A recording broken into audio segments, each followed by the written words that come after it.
Good morning. Welcome to the Parenting Versus Podcast. It's been a while. It's been a long while. I apologize about our voices and our coughing. We're getting over colds. Yeah, we sound amazing. And also half dead. Well, I mean, it's Halloween season, so what are you going to do? Yep. It's appropriate. Yep. So, here we are. Yeah. We made it. October something. 26th? Yep. It's a Saturday morning. Yep. Seems to be like the only time we have time sometimes. Mm-hmm. That was confusing. Well, yeah. We've been just busy. You know, not having the intro music right away kind of threw me off. Why? I'm like trained like Pavlov's dog to like hear the music and be like, hey, it's the podcast time. Well, I'll edit it in later. I know, but my brain doesn't know that. I have a computer. I don't have to hold the mic to the speaker like we've been doing for a couple years. You don't have to rig it anymore? I mean, I was able to do that before. I just was lazy. We've come so far, you guys. Mm-hmm. Come so far. Yeah. So the last episode that we recorded, I think, was October 1st or something. I don't even know. It's been September? such a long time. No, it was Balloon September. No, it was September. Was it really? Because, yeah, like in the middle of the episode, we got the call from my job thing. That was like the middle of September. That's crazy. So. Shut your mouth. I will not. This I coffee's pretty good. Thank you. I made it. It's super strong. I didn't quite double batch it, but I made it really strong because I like less cups but stronger cups. Yeah. And so I was like, I'm gonna make it. I think coffee is my favorite drug right now. Yeah, same, dude. Cheers to that. I do love to drink beer and stuff, but I'm taking a month off. Sorry, my throat is wonky. Oh. I'm having a sober November, I think. Sober November. I don't know. I was like trying to think of some like, you know how they have like no shave November. No, like, I don't. Yeah. I feel like a fool. No beer for a month. As you sip coffee in your Budweiser t-shirt. Yeah. Well, I'm not drinking beer. I wish you guys could see his ensemble because it's my favorite. Mm-hmm. It's like a Budweiser t-shirt, and then it's these shorts with like parrots on them. Right. Like.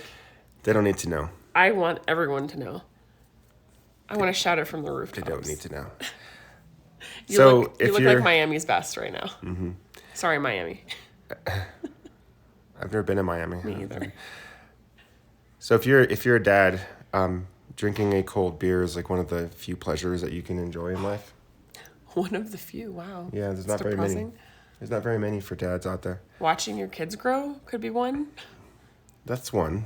But how do you like when people tell you like, oh, savor the moment. They're not going to be little forever. Go fuck yourself. Jeez, dude. Well, there's Christians that are listening.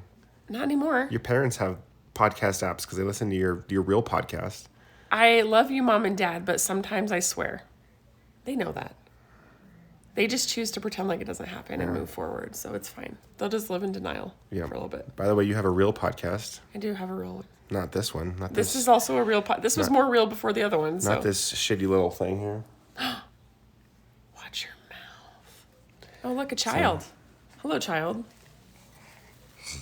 Oh. There's Riley, coffee. are you going to go watch your dinosaur train show? Yeah, you should. I put on the dinosaur train because A, you love dinosaurs, and B, you love trains. I thought it was a for sure win scenario. Is this not, are we not? Can I give you a snack, Riley, and you can go watch your show? Can I give you a snack while you go away? Here, can you? Yeah. Here. Come here, Riley. Yeah, so. I want some milk in a bottle. Always. He calls breakfast bars, and that's like all he ever wants is milk and a bar. So that's what we do. Yes, it's true. I have a real podcast, but this one was a podcast before the other one was a podcast. This one is near and dear to my heart. It's just structured differently, and I do it for different reasons. So whatever you want to consider this is my my passion project, my baby, if you will. But yeah, we haven't recorded for a while. It's been at least a month. Lorenzo changed jobs. I've been working really hard. I've been sick twice, so I don't know. I had strep, and then I'm getting over this nasty cold now, which is awesome. But other than that, parent life, because my kids bring all these germs home. Oh, speaking of that, I am the only one in my family that got a flu shot this year, and somehow, magically, I've been the only one that gets, like, super, super sick. I don't understand it. I don't get it. I'm starting to believe that maybe, like, I just have really bad genetics. I don't know. Or I have a big sign on my body somewhere where germs can see it, and they're like, hey, this looks like a good spot to hang out. Either way, I'm done. That's Lorenzo blowing his nose. Fascinating stuff, I know. It's like a dying elephant. I sound like a dying gorilla when I blow my nose, so it's all good. But yeah, we're getting over being sick. We're just kind of doing our thing. Balloon Fiesta came and went. It was cool. We went to the Glow at night. I paid way too much money for a turkey leg. Yeah. $13 to be exact. You spent, I think, $55 on all food. Which is actually, considering what I heard other people spent, not as bad. But that's still pretty bad. It's not too bad. I bought hot dogs because they were the cheapest. That day I ate a lot of food. So I think I had dinner before.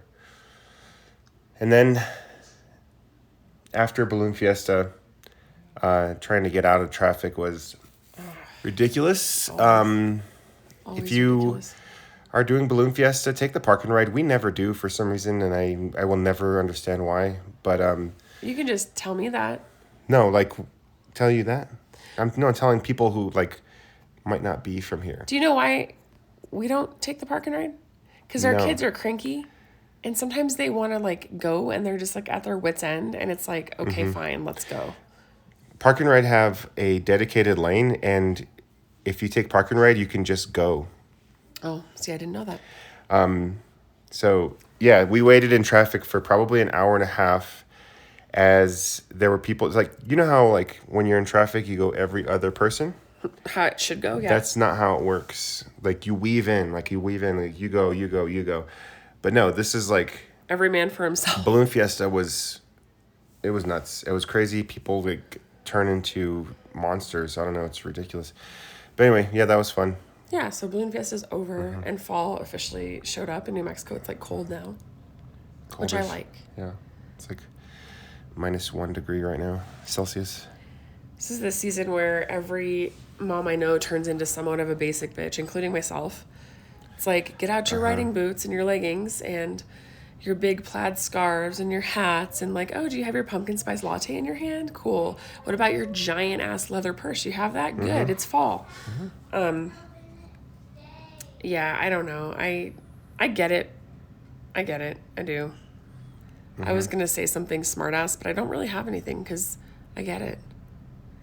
You want to be warm, you want to be comfortable, but you still want to be fashionable, so I get it. I don't. You're not a woman. No, I'm not.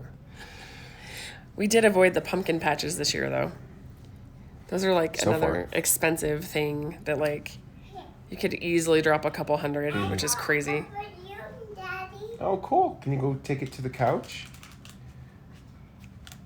Can you take that balloon to the couch? Yep, take it out there, please. Right, can you hold this again? I got you milk, remember? Ooh, yum.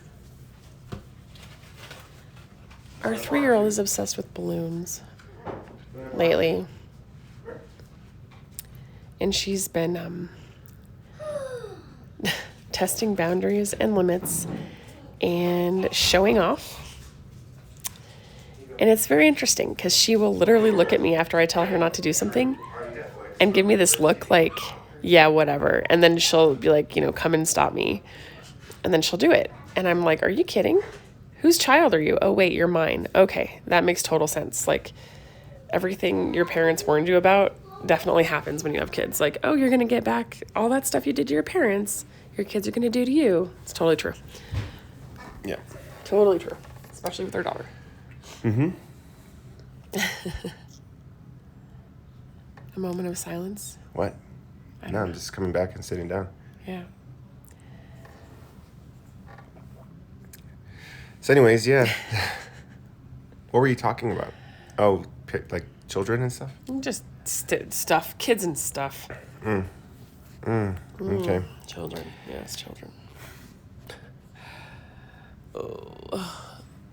So, anyways, yeah, there's been Excuse me, I'm sorry. some pretty big life changes for our family, for me, and then that trickled down to our family. And I wanted to say thank you for listening to me last night. You're welcome. Some of the things I say, like sometimes I'm afraid to tell you because I'm afraid that it throws off your stability and you get upset. I may get upset, but I can be stable in other things. Can I recap that? Sure.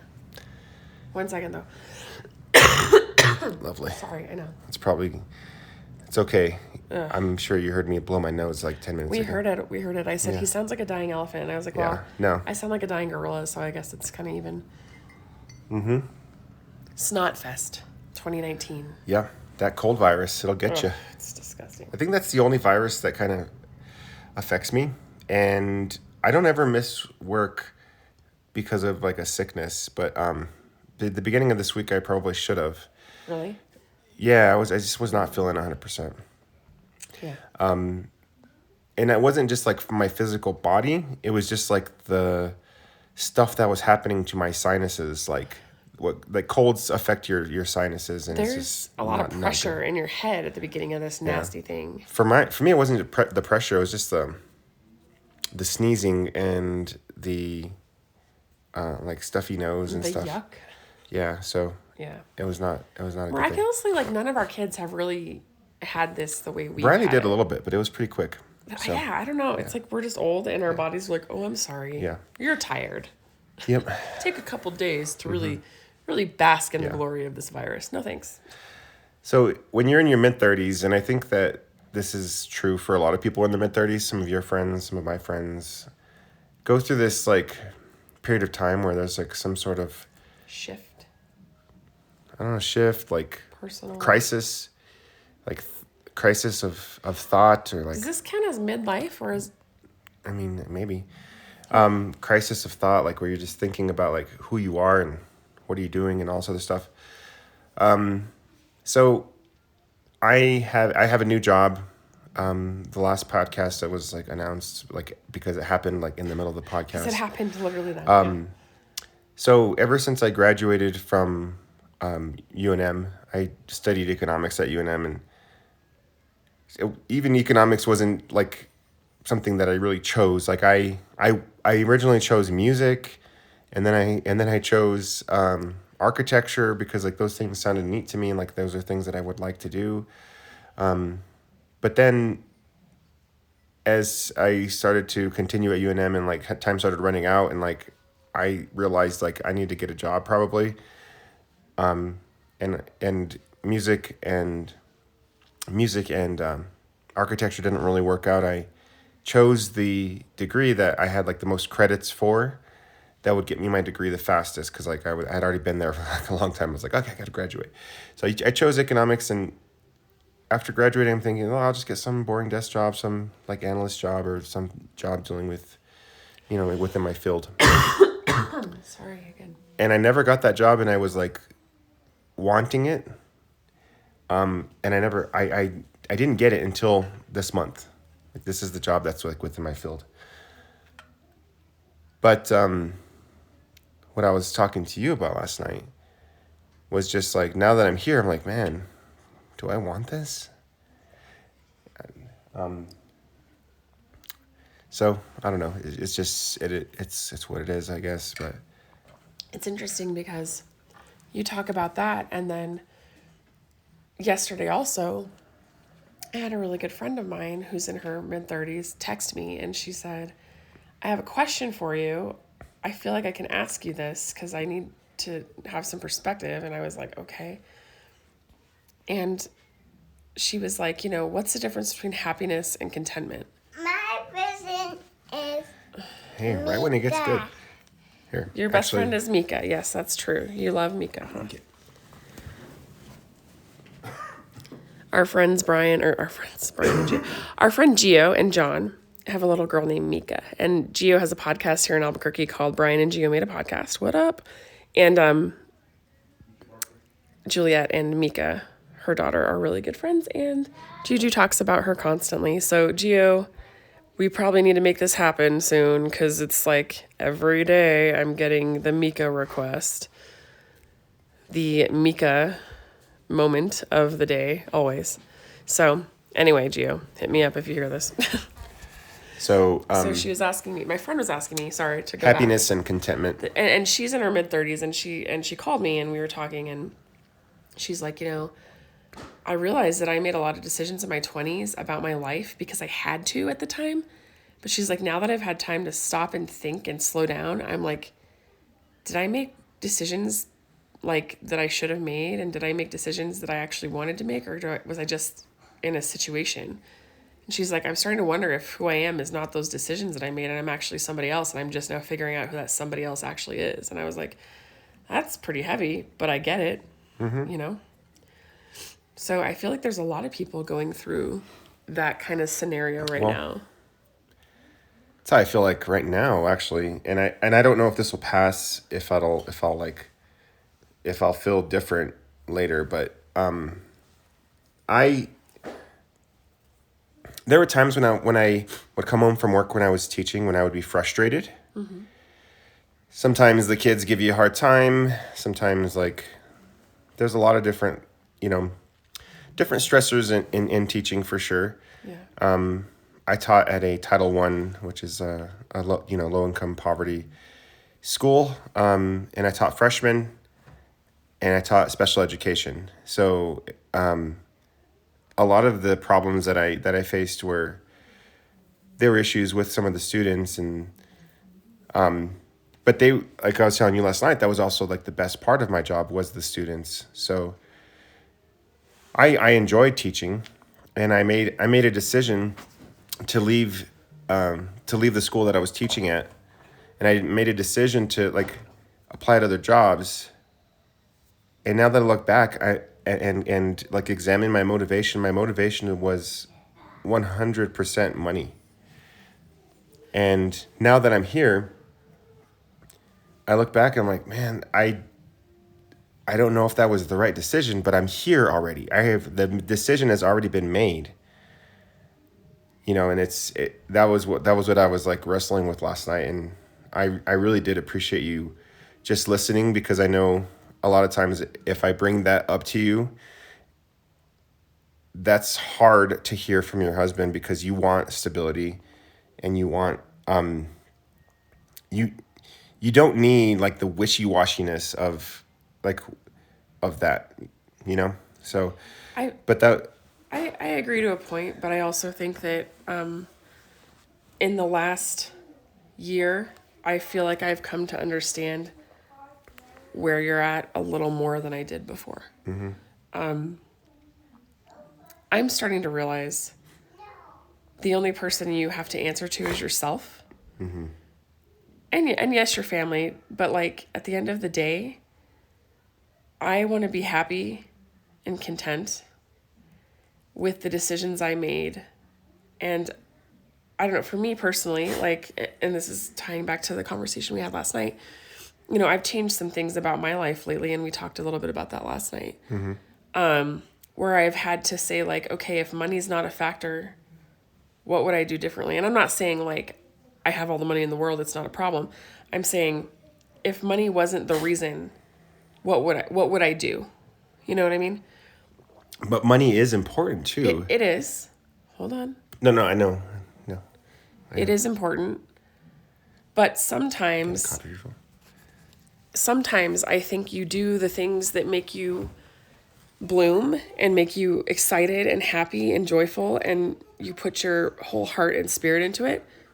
And if you're doing that and you're genuinely doing that, and that's like your work, the money does follow. Maybe not immediately, maybe not right away, but the money will come if you're sincere about making something that's genuine. And yes, I realize that sounds like a super millennial thing to say, whatever. But the thing is, like, for me, and I was talking to my friend about this yesterday too on the phone. Like, I did case management for a long time. And I think part of that was because that was just the skill set I was handed. And that was like my way to make money. That wasn't something that like... It was a career that had fallen into your lap. Right. It was not something that I was passionate about. It was not something that... Like, I like helping people and I like meeting people. But like, I was drudging on in this situation where it was like, well, this is just what I've been handed. This is my skill set for making money. Mm-hmm. So this is what I should be doing. Right. Should be. Yeah. Should. But like... Well, that's how I feel now. That's how I feel now. And it's like, it's emptying. But that's what I'm saying. Just because you feel like it's what you should be doing doesn't mean it's what you like need to be doing. See, that's where the balance is too. Like, I remember going to my classroom in the Nob Hill / International District area, and walking to my classroom feeling happy and ready for the day, like, and enjoying myself, like being happy in the morning, you know, because I wanted to be at work. I wanted to like see my students, like it made me happy.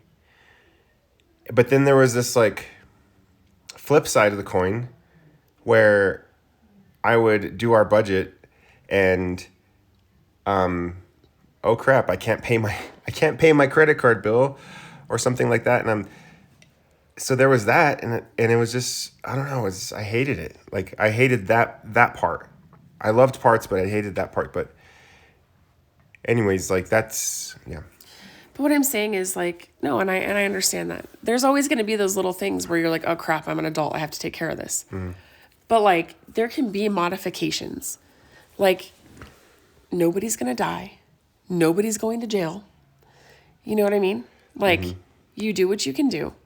And like, I'm at this point in life where I remember thinking when I left case management the last time, like, I don't ever want to come back here again. This makes me sick to the pit of my stomach. I hate coming to work every day. I hate dealing with these people. I hate dealing with this stuff. I hate the paperwork. I don't even find joy in this. Like, this is just not, like on paper, I'm qualified. And on paper, yes, quote unquote, this is for me, right? But when I sit in my office alone and I'm sitting there and I'm dreading the next interaction with people that I have because I just like can't take it anymore, I remember being like, what am I doing here? Like, what am I doing here? I don't want to be here. This is not what I want for my life. You know, and actually case managers have a very high risk of, or high statistic of, like depression, and I think it's, what's the other one? Oh my gosh, I can't think of the word right now. Like heart attacks, things like that. It's the stress. And I remember thinking like, I am going to take years off my life if I keep living this type of stress every single day. Like, I don't want to do it anymore. And right. So. But that period of time was the most comfortable we've been in our marriage financially. Like, I remember... And it's hard to reconcile that. I remember, like, being able to... like, when we both had jobs that were... And I think even at that point, you were making more than I was, which was awesome. When I was doing the budget, like, and paying bills, I'm like, man, we paid all of our bills, and I was able to pay, like, extra on our credit card. Like, this is so cool. But then... What? No, but then... No, I just love how your brain goes to paying extra on our credit card. I'd be like, cool, let's go out to dinner and actually enjoy life. We would go out every once in a while, too. You're making me feel really bad about this. No, Like, do I need to go back to case management? Because I will kill myself. Like, I will not live. No, I don't want you to go back to case that management. Would be like so I was going to finish my sentence, but then... Even though, like, we were the most comfortable financially at that point, you were just not happy with that. I was crying every single day in my office. Yeah. I don't think you realize, like, I had this office in this big Victorian house, like, turned office. I would lock my door and I would bawl like a little bitch and be like, I cannot take this pressure anymore. I feel sick to my stomach. I hate it. Two parts. So I saw you were really proud of your office and you like customized it and it was a really cool little office and stuff like that. But then there was like when you would be out in the field and it was not. It just wasn't worth it. And no matter what, like I wanted you to know that I supported. Sorry. Coughing fits. Yeah. I supported you and your decision, even though there's that part of me that was like, oh man, that was really comfortable to pay our bills. But what's more important to me? What was more important to me was like the fact that your mental health. So, anyways, yeah. It's the kind of industry where you get really burnt out really quickly, and there's not a lot of opportunity for self-care. Mm-hmm. Like people just constantly take and take and take from you. Yeah. And demand more and more, and like whatever you're willing to give, and even if you can't give it, that's what they want. Right. And it took finally having that girl on meth like threaten your my life. Yeah, I mean, I had to call the police. It was a big mess. I had to call the police. I had to kick in the door of one of my clients. She was like barricaded in her house, high on meth. She was getting arrested and because she was going to violate and go back to jail because she was going to violate her parole and probation. I had to call the police on my own client after trying to get her to go down peacefully. And she came out in cuffs, like kicking and screaming and threatening my life and my family. And I was like, yeah, I'm done. Like, I'm done now. Yeah. And I was pregnant with Juliet at the time. And I was just like, I think this is where I draw the line. Mm-hmm. I needed more coffee. But that was like my breaking point. I was get like, you coffee? That's fine. I was like, I'm done. Like, I don't ever want to do this again. Yeah. Yeah. So, I don't know. I'm kind of in a spot where I'm thinking and wondering, like I've made a lot of hasty decisions. Are you still listening? Yeah. Okay. I've made some really hasty decisions at the end of the school year last year. I was frustrated. It was May. The school year had gone by. Excuse me.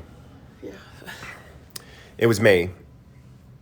And if you're a teacher and and it's May, like you're looking forward to summer. By the way, summer break, awesome.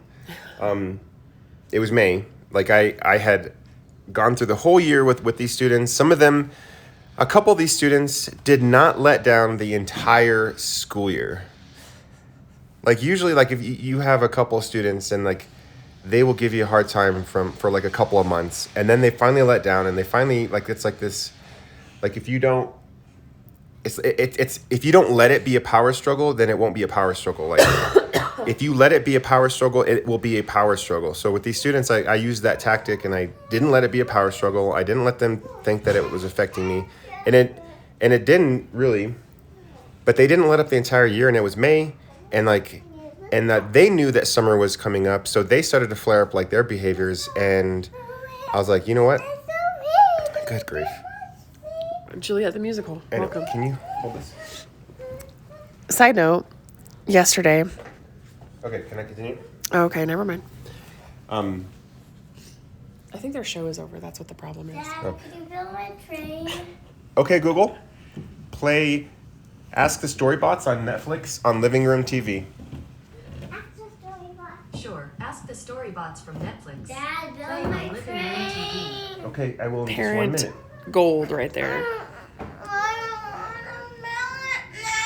Oh my gosh, here we go. Okay, I guess I will tell my side note story. Yesterday, I'm in Salvation Army because Juliet and I have a routine, and she has gymnastics on Fridays, and usually we drop off Riley to school. We have like an hour to kill, so we go to Salvation Army, check out what they have. It's pretty cool. It's still like a good thrift store in Albuquerque where it's not super picked over, so they have some cool stuff. So we're in there, and I'm looking for a coat for Juju because she's like 3 and she just needs a coat. And we're in there, and she starts singing all the songs to Frozen at the top of her lungs and dancing. It's like Juliet, the one girl musical for Frozen songs, like the entire time we're in the store. And it was just like kind of hilarious. Like I wasn't even mad. I was just like, oh my gosh, of course. But she's in there and she's just like singing and dancing and yelling at the top of her lungs, let it go, and like performing. And I'm just like, okay, cool. Like impromptu musical in the middle of Salvation Army. No big deal. Mm-hmm. It's amazing. Wish I would have been there for that. It was hilarious. Yeah. So anyways, yeah, it was May. A couple of the students that had given me a hard time the entire year without letting up were giving me an extra hard time in May, and I'm like, I need a desk job. And It's easy to say that under pressure. I Like, I applied- need to change drastically right now.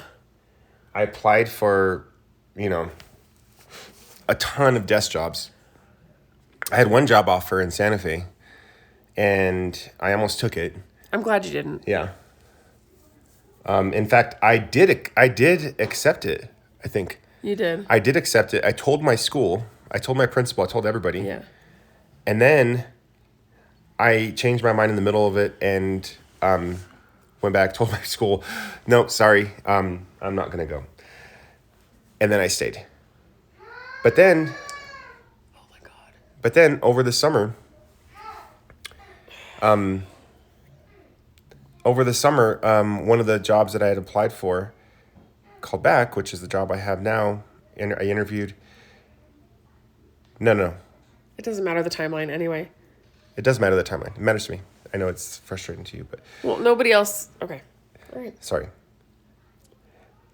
I'll also applied at other schools for some reason, which I don't know. Like it's all hasty. It's all hasty stuff. Why are you so frustrated? I'm not. I'm just listening.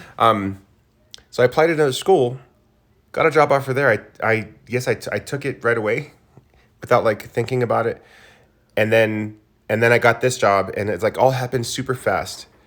So, and this is one thing I was talking to you last night about too. Like, Yeah. a lot of times our parents will tell us, "Oh, you just need to pray about it. You just need to pray about it," and like everybody's parents say that, right? If not you're everybody's. well, if you grew up like in a like evangelical Yeah. background, oh, just pray about it. Pray about it. And to me, when I heard about that, when I hear that phrase, it's like, okay, magic, like magic will Rub that happen. magic lamp. Magic is going to take place, and God will send you like a little note in the beak of a dove to tell you like what should happen. But really, I think what that means is like, don't be so hasty with like your decisions on these really major life You could changing say things. meditate on it. Take Yeah. some time to think about it. Yeah, think about it. Like mill over it. Like talk to your spouse. Like really be honest with each other. Things like that. And those are things that I did not do. And I still need to do, I think. But Somebody once told me, I think it was my mentor actually with case management. Her name was Denise, and I miss her a lot. She told me once when I was having like a crisis day, and I was just like, I can't. I'm taking a sick day. Like I'm out of here. Like tell these people they can off. And like, she's like, well, you're allowed to feel like that today, but you need to take a week. And if you still feel like that in a week, then you need to make some decisions. Mm-hmm. But she would always say like, give it a week. Like, yeah. If you still feel the same way in a week, I'm sorry, I have the hiccups. If you still feel the same way in a week, then you need to kind of approach it and start thinking about some changes. But she's like, you might just feel like that today. So let today pass. Let Sounds today like happen. Feel like that today. A practical way to say the same thing is pray about it. Right. Well, she would just be like, take today to like feel that way. And then if you still feel like that in a week, like then it sounds like it might be something that you need to explore. Right. But it was always smart advice because I'd be like, okay, I'll take today. I'll just like wallow in these feelings and deal with this today. And then tomorrow and the next day, like, we'll see where I'm at. Yeah. Confide in friends, like just kind of live. But I also feel like, and I was going to say this earlier, with this 30-something crisis identity thing that we're talking about, maybe it's not even a crisis. Maybe it's just a metamorphosis, I feel like. Because I think crisis is kind of a loaded word. And just because you are trying to find out who you are and discover that does not mean it's a crisis. So this 30-something metamorphosis that we're thinking about, I feel like we are in a unique situation, our age and our generation. Yeah. Because we are like almost like one of the last generations to get that idea of you have to go to college and get a career, like forced down our throats. Do you know what I mean? Yeah. I'm still doing it. Well, but that was like something that was like programmed into us so hard. Yeah. Like, you need to go to college. You need to get a degree. You should get a business degree. You should get a marketing degree. You know what's should funny get is even the communications. even the movies, like when we were in high school, were all about college. You remember? Yeah. Like American Pie, and then there was like was it called Orange County with Jack Black and Yep. Tom Hanks' son? Yeah. Like the whole movie was him being excited about getting an acceptance letter from a college that he really wanted to go to. Right. And I remember that it was about the time like when I was either in college or applying for college or whatever.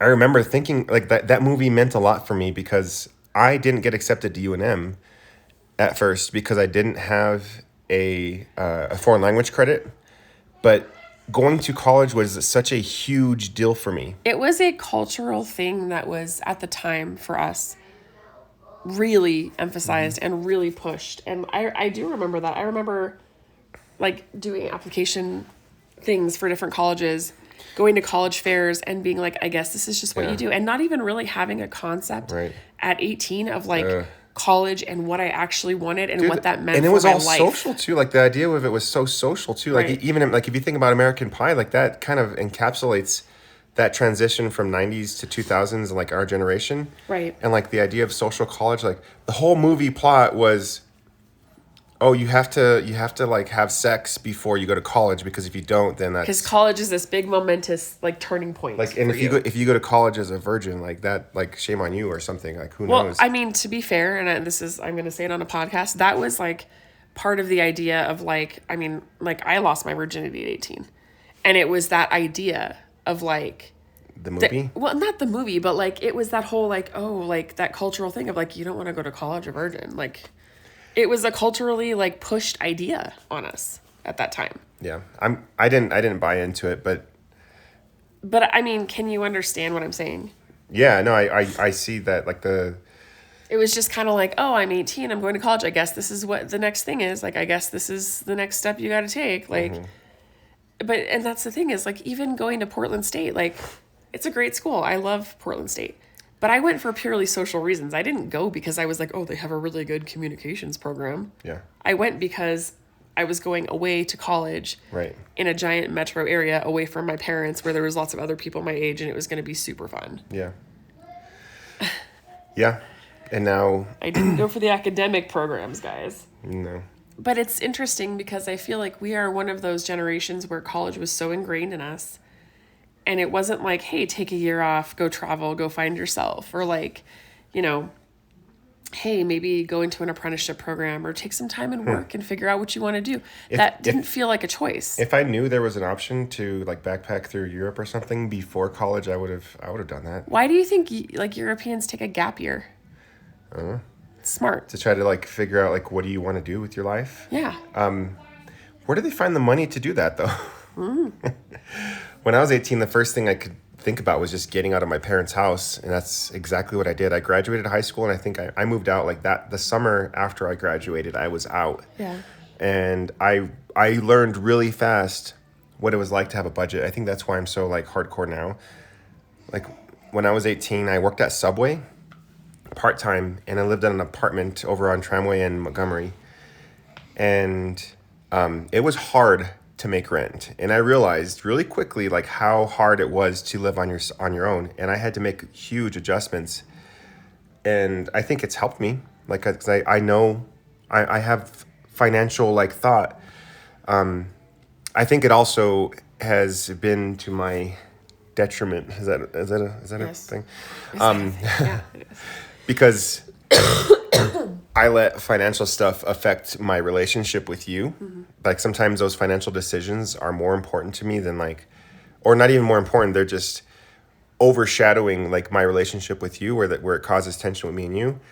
And now I'm realizing that those decisions have brought me into a place where I'm discontent and like really thinking through like my decisions. And yeah, I don't know. Anyways, yeah, transitions for me. Well, no, but I'm saying like with our generation, like what I was trying to say before is, I think too, like millennials and people that are younger than us or on the cusp of being our age or slightly younger, the traditional job is kind of going away. And so our generation is in this interesting spot because we are at the very fringe of that. You need to go to college. You need to have a career. You need to do this for the next 40 years, retire, blah, blah, blah. Right. Like we still have that ideal that was pushed by our parents. But at the same time, or our parents' generation, Yeah. but at the same time, moving forward, all these other generations look at jobs as like gigs almost. Like they're just temporary little things that you go from one to another. Right. Or you do these creative things, or it's not a traditional job. And so we are kind of caught in this weird I've heard of that. Like people, thing. millennials change jobs a lot, and it's like it's not as big of a deal. Like if you Right. tell like our parents, I think especially your Oh my parents gosh. and like your grandparents, Crisis. Oh my gosh, no. like My grandpa managed a warehouse for like 50 years. yeah, like longevity and that is Building yourself up and yeah, that's a big deal for an older generation, is like that longevity. right. Well, they used to give rings. Like my grandma was wearing this really pretty ring the other day, and I was like, "What is that?" Soup for me. Should we do a parenting We'll pause? do a parenting pause. Okay, we'll do a parenting pause. We will be right back.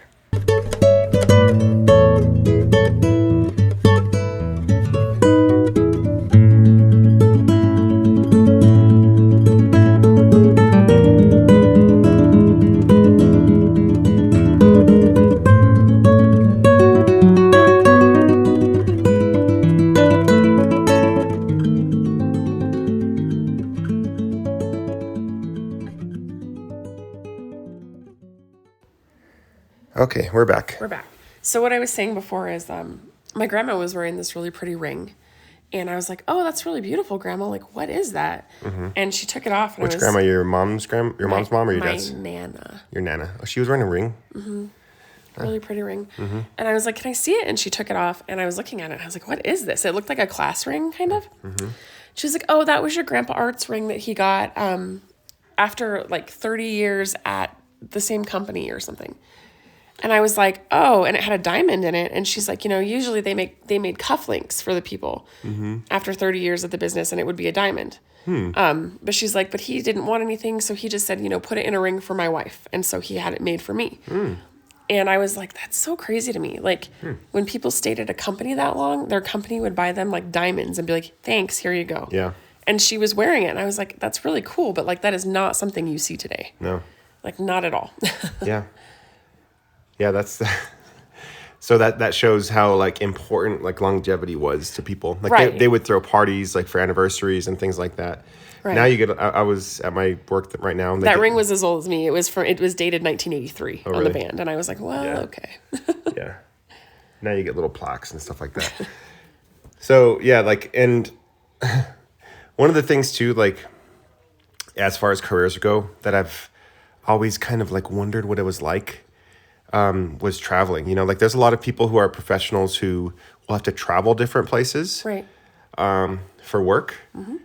And I was thinking like, man, that would be so cool if I could just like travel. But then I think that people who travel a lot and have to be away from their family and stuff, I think that would actually be hard on a family.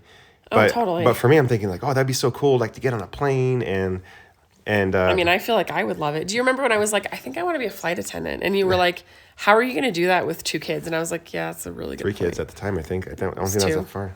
Maybe 3. I don't remember. Yeah, Come on, I'd get a break. But would I though? Because I'd just be working all the time. you would get like a permanent break. Yeah. But yeah, so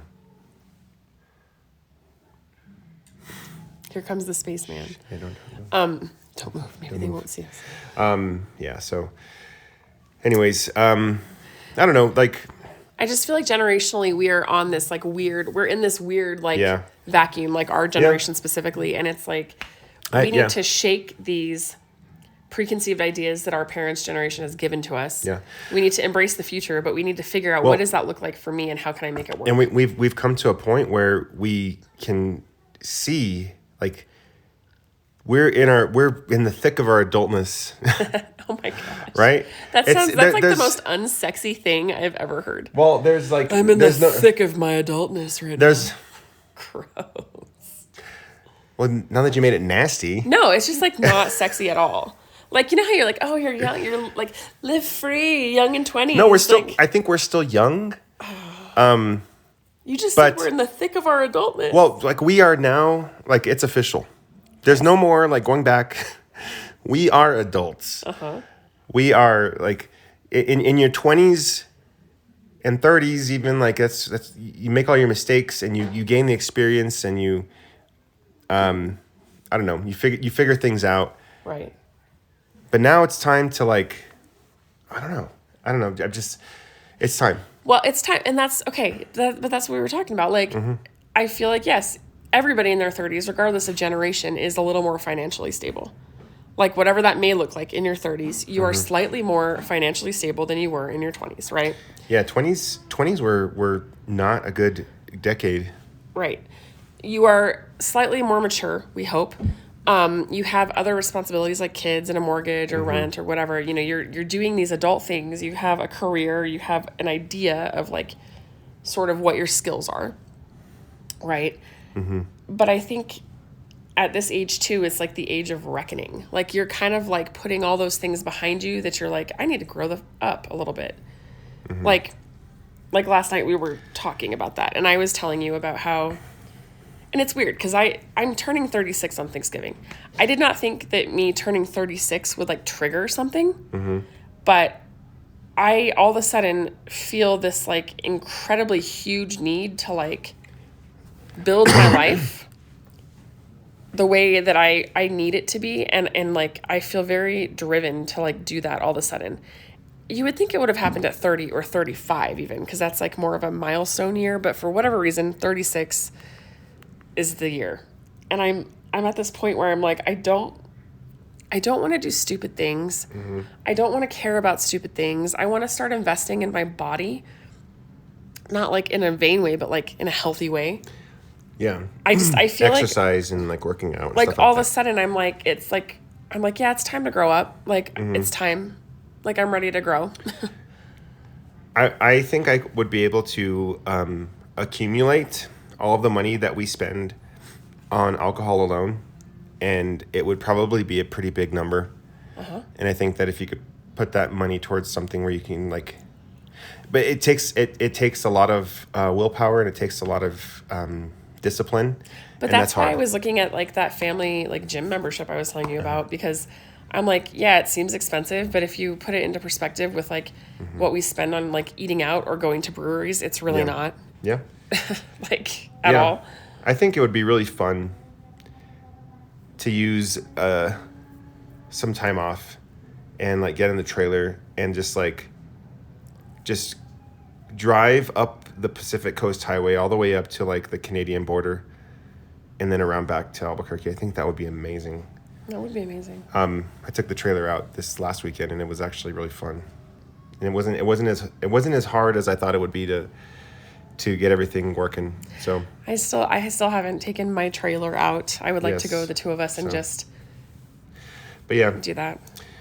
It's cool So, that I got to go on the road though. yeah. I'm excited about that. But anyways, as a married couple, last night's conversation I felt like gave me hope. I hope so. I mean, getting into the nitty gritty, not too much, but still. I think that for me and you, we have had a lot of conflict, and we do get on each other's nerves all the time. And I think a lot of the time it's a misunderstanding of like our goals. Right. And our needs. I think that it's important to be heard. I was afraid to tell you how I was feeling last night because I was afraid that like how you would react, but you surprised me how you reacted, and I appreciated that. Can I tell you something? What? I am able to focus and concentrate and listen better when I'm not distracted by children, which is exactly what happened last night. Totally. So. And you weren't tired, I guess. No. 'Cause sometimes when you're tired, like I don't want to deal with this right now. Like like you have so if I have a shut off switch. If I want to bring something up like my career, how I'm feeling, or money, I can't do it when the kids are around because that's stressful and I get that. Yeah. And I can't do it if you're tired. Right. And I can't do it when you're relaxing. So it's kind of hard. But yeah, so I feel like as married couples, and we have a lot of work, but understanding what our goals are and being on the same page as far as goals are, like for finances, for careers, for like mental well-being, for physical well-being, for all that stuff, like, and supporting each other. And I think that is super important for our marriage. Absolutely. And I, when I get tired, it's not that I don't want to listen. It's like I physically am incapable. Like I shut off. Like my brain is just like, nope. And then it's done. And so sometimes when I tell you, like, I can't talk about that right now, it's not to be mean, or it's not that I don't want to listen. It's like my brain is so overloaded that I am at that point where it's just going to shut down. Right. And you're not going to get anything productive from me at all. Yeah. I get it. But I think that when we take more time like that to actually talk and listen, it's good. Yeah. And we need to figure that out more. Hi. Hey. She's wearing a Okay, unicorn hood. We're almost done here, okay? You look very cute. This is hilarious. I can't. Yeah. I don't know what's happening. What's a princess movie I could put on just to hold them off? Beauty and the Beast. Okay, Google. Play Beauty and the Beast on YouTube TV, on Living Room TV. Ooh, there she goes. All right. Beauty and the Beast from Sorry if I set off all your Google homes, whoever's listening. I did want to do. Can I do something real quick? What? I did want to do a quick shout out to Sandra, who is one of our listeners. Oh, we didn't do the Well, personality test. That was my bad. First of all, I completely forgot the day we were supposed to do it. And so I talked to her, and so we are going to reschedule. And life has been insane. I know.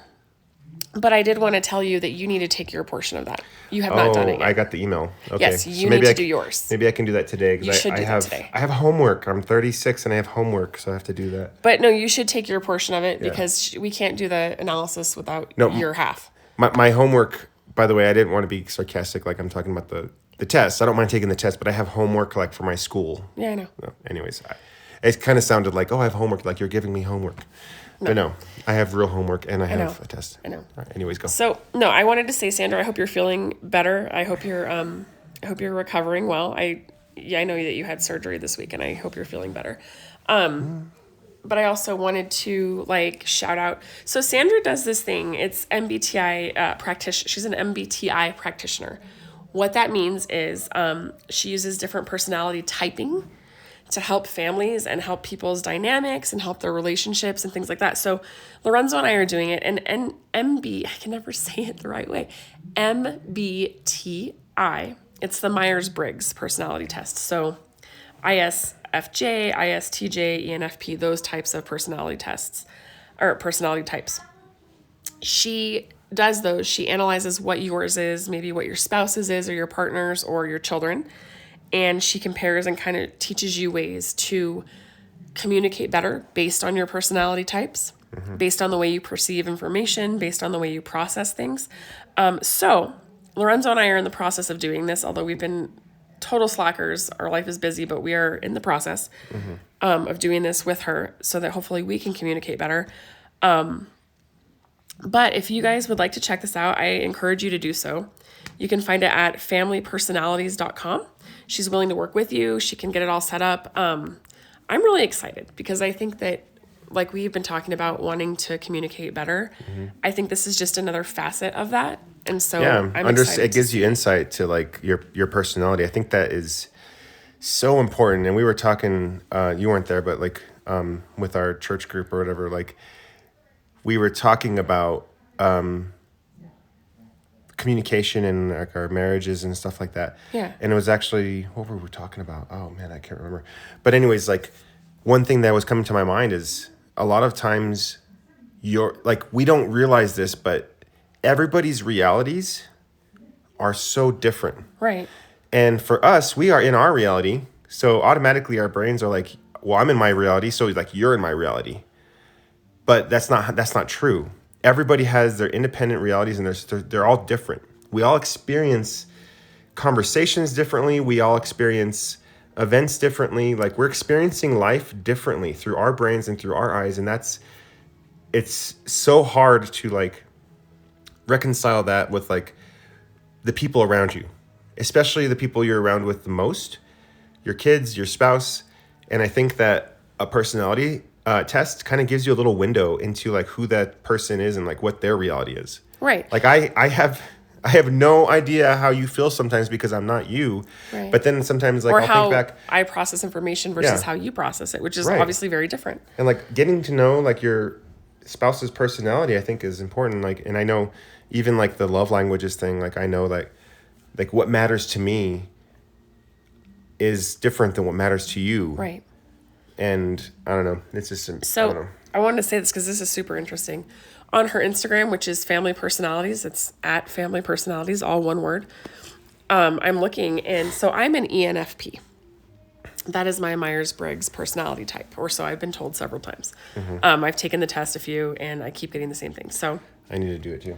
right. So she has this thing, this post, and it says, these are observations made by Dario Nardi in his book, The Neuroscience of Personality, where he uses EEGs to monitor people's brain activity compared with their Myers-Briggs personality types.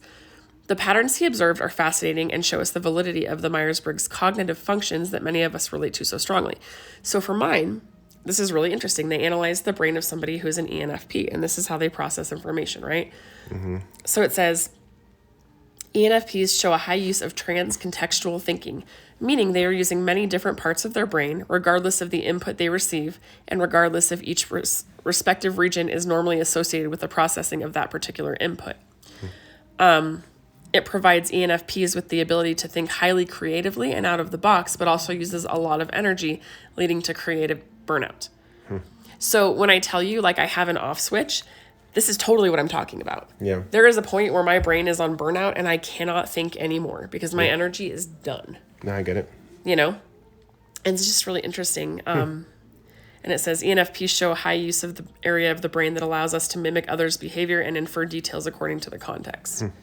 So it's just interesting because that's how my brain thinks, but I want to find out what you are.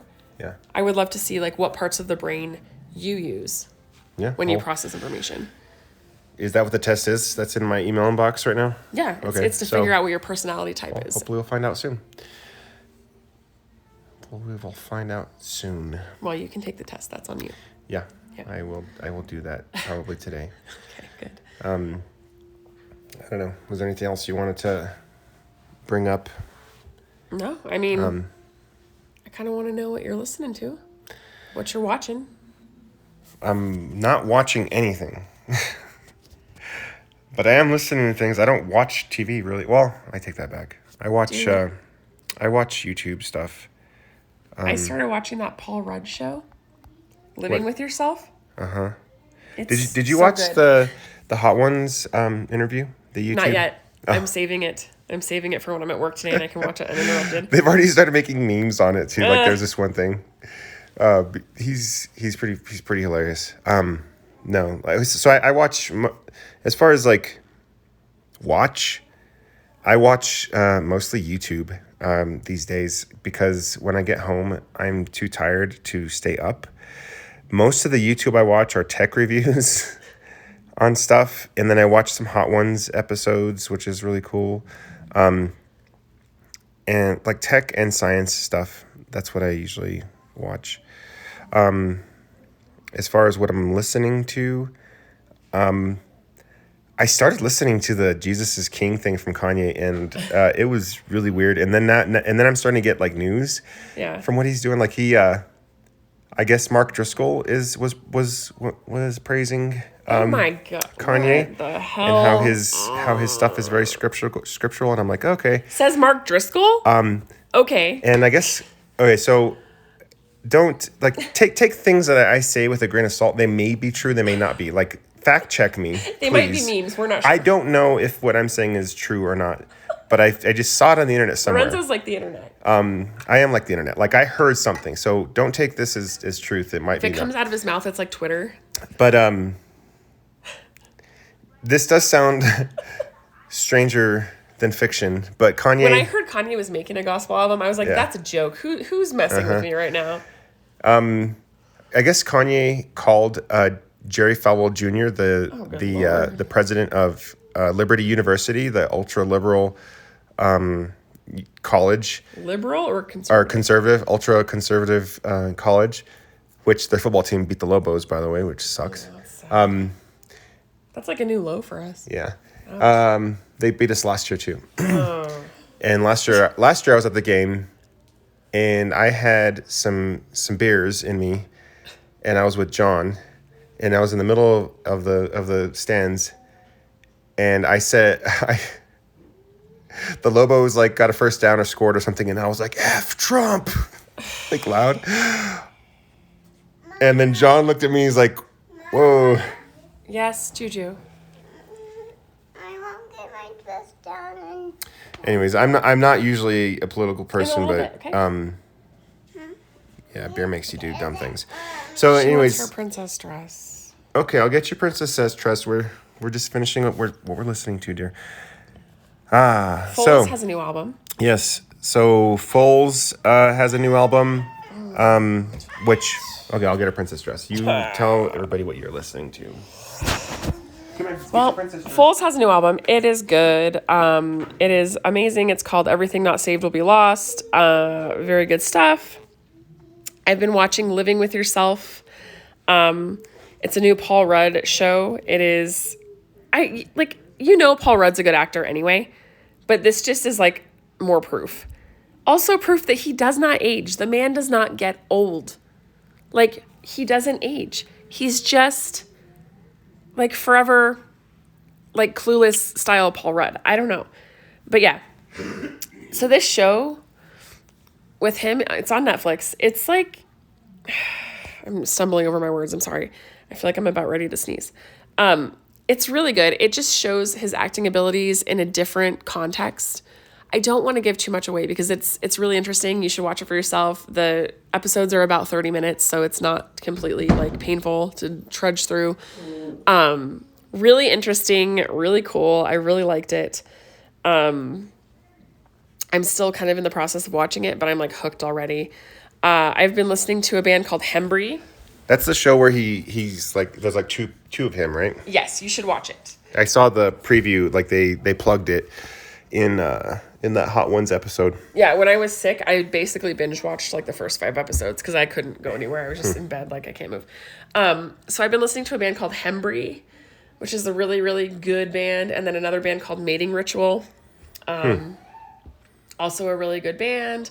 Coast Modern has a new single out, which I'm excited about, which means there's a new album coming, and that's awesome. And then Jungle, which is one of my favorite kind of random, like, atmospheric type music bands, has a new album out as well. So That's cool. Yeah. You listen to any podcasts?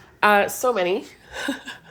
So is many. there one that you want to talk about? Yes. I just finished a podcast called Root of Evil.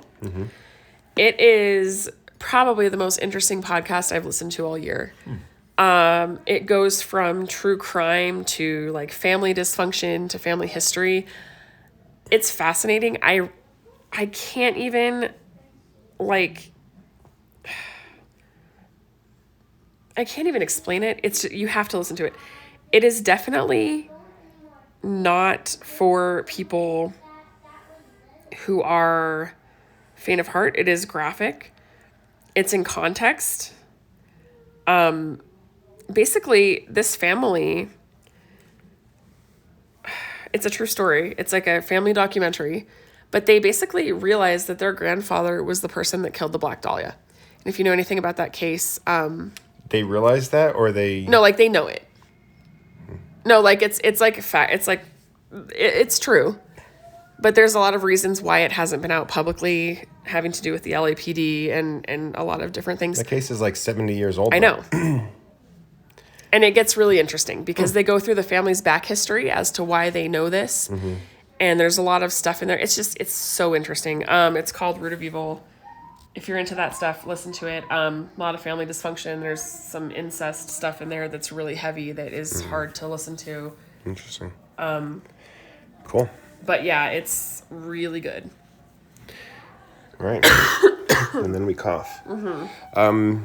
So I'm not listening to any podcasts right now because I'm listening to an audiobook called The Left Brain Speaks and the Right Brain Laughs from Ransom Stevens. And it is this guy's writing style is very entertaining. Like he is sarcastic. He's bringing real science, and his it's not dry. It's just like pretty playful. It's fun, and he puts very complex brain activities into these like metaphors that can be understood. So that's been a really cool brain, or not brain. That's been a really cool. That's my brain doing something weird. He probably knows what just happened there. But anyways, yeah, it's called Left Brain Speaks and the Right Brain Laughs by Ransom Stevens. And I'm about 3/4 of the way through that book, which has been really cool. And I didn't realize this on Hoopla. That's the app I use. Yeah. And every time I open it, I have to audibly. Chuckle? No, I have to audibly say Hoopla because it's just like a really fun word to say. You're so weird. Yeah, I'm super weird. I am the weirdest person that I know. But yeah, so I listened to that. I just finished, before that was Out of the Silent Planet from C.S. Lewis, which is a sci-fi book from C.S. Lewis. He wrote like before Narnia, which I actually like more than Narnia. Sorry, Narnia people. It was a really cool book. Like it's about Mars, and they have this, like in the 1930s, they had no idea what Mars was like. So they had these like really crazy ideas and wild ideas, like what was on Mars. And like they thought like Martians were like intelligent, but the way he describes the Martians, and it's called Melakendra. It's not Mars, it's Melakendra. Like that's the word they use. I'm gonna name That our was really first cool. grandbaby that. Yeah. So Melakendra. I've kind of put on pause some podcasts just because I've been listening to audiobooks. But as far as music is concerned, Jimmy World has a new album which is called Surviving. I've been enjoying that. I just started listening to the new Foals. And usually like I said, I put on the Google when I The Google. well, it's YouTube Music, but Google uses their algorithm magic to know what I like, and it just kind of plays. There's a single from a guy, like it just popped up on my Google, the Google algorithm, called Pluto Projector from Rex, Orange County. Okay. I don't know if I press it, hopefully it doesn't play. No, I'm not gonna do it. But it's that was a really cool single. And there's also a new album from City and Color, which I love City and Color. Like it's work music for me. City and Color, like I throw that on and I get productive. Like I throw that on and I get shit done. I do. So anyways. I have to say, Luke, what are you doing? Recording you? Can you go in there, please? so I did just finish an audiobook. I'll be right there. Alright. I finished Anna Kendrick's book. Mm-hmm. It's called Scrappy Little Nobody. Hilarious. Like, so funny. And now I'm listening to Busy Phillips' book, This Will Only Hurt a Little. She was in Freaks and Geeks, if you guys know anything about that show. Nice. She's slightly older than us, but Hopefully it's better than that one would you stop? from the lady from The Office. Dear Lord, Mindy I couldn't. Kaling? Yeah, I couldn't handle that No, book. Anna Kendrick's book, Scrappy Little Nobody, was hilarious. I was cracking up the entire time. I was like, I can't, this is amazing. I can't even, like, it's like everything you wanted to say sarcastically to somebody in a book. Mm-hmm. Really funny stuff. But yeah, now I'm listening to This Will Only Hurt a Little by Busy Phillips, and it's good. It's not, I Nice. haven't finished it, but Cool. yeah. All right, guys. Well, I think we're about to wrap up. Before we do, though, I wanted to shout out my son Luke for winning the rain gutter regatta last night Whoop, whoop. for the Wolf Pack. Yes. He was super happy, and I was super proud as a parent. And he got a first place pin that he gets to put on above his left pocket shirt, or on his left pocket shirt. I pinned it already. Yeah, and it was crooked, so I had to fix it. So he was super proud, and it was fun. And I think we found kind of our like community thing. Yeah. It was at an Episcopalian church that looked really cool. In fact, one of the pack leaders is the priest, which is really awesome. It was funny. We were talking to him. He's nice like, guy. I'm the priest here. We were like, wait. No, he was what? like, oh, no, okay. but okay. So before we wrap, this whole week everybody's been like asking me like, oh, what do you miss about teaching? What do you miss about teaching? I'm like, I'm trying to keep my eyes forward, and Stop I'm distracting struggling with this right now. Can you not ask me what I miss about teaching? But he's this like pastor guy, and you could tell he has like this like persona that's like really calming and like just like, and what did he say? Like he's like, how's your new job? And How's the new job going? how's the new job, and is it different from teaching? Like, what's different? Like, he's just really like listening. Yeah. And but anyways, it was a good event last night. We were out there at this church until 9:00, and the kids raced their boats, and it was there was an awards ceremony, and the pack sold like $24,000 worth of popcorn, which is nuts.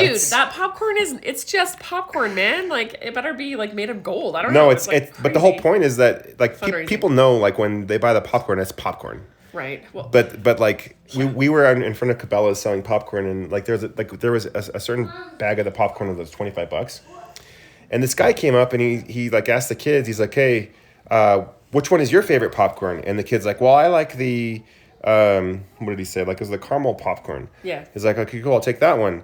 And he gave the money. He's like, now you keep the popcorn. Like, he gave the popcorn to the Aw. kid. Like, it's not about like the popcorn. I know. know. Yes, But anyways, I'm aware. yeah. Thank you. So I'm glad we got a podcast in. Yeah, I actually have to get ready to go. Yeah. Man, the jewelry shop Yeah. today. That's my Woman gig today. in the shop. Woman the shop. Yeah. Woman in the shop. And then tomorrow we it's have like- brunch, and you're getting your iPhone fixed. Oh my gosh, what a bougie kind of weekend we have. I have to go man my jewelry shop, and then I'm having brunch, and then I'm fixing my iPhone. No, I think that's La-di-da. that sounds like a 30-something. Gonna bathe in sort of champagne time. later. It's a little different. All right. So yeah, thanks for hanging out, and we'll talk to you guys later. Bye. Bye.